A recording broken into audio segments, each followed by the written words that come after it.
Hello, fourth grade. This is Mrs. Dixon.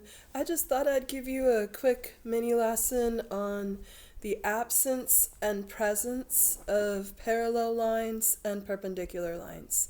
First of all, parallel lines are lines that never cross.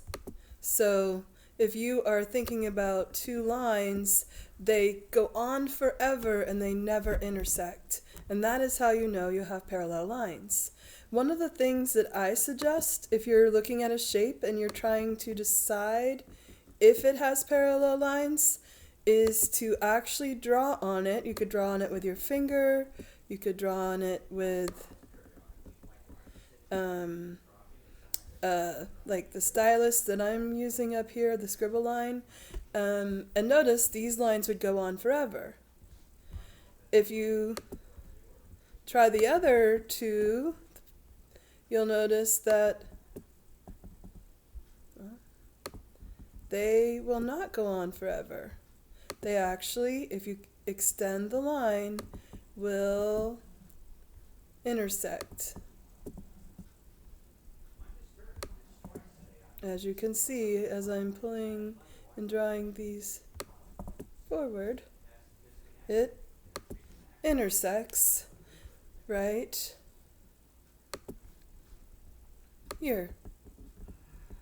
So I know that this trapezoid only has one set of parallel lines.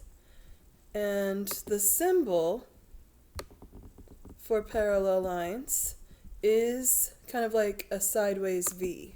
So when you see a sideways V, you see the symbol for parallel lines. So right here, I know I have a trapezoid because I have one set of parallel lines and the other set of lines are intersecting. So there's only one set.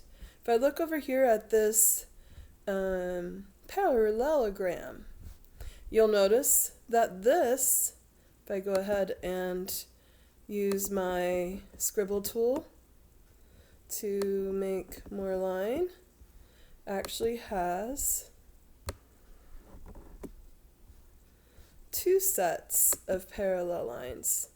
So actually, the definition for a parallelogram is two sets of parallel lines. So I know I have parallel lines. What I do, I mark it with my sideways V.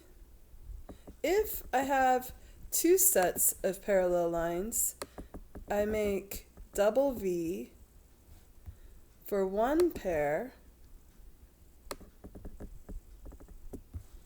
and single V for the other pair.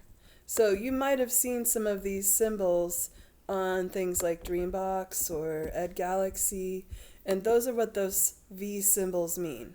When you see a V-like symbol, you have an indication of parallel lines.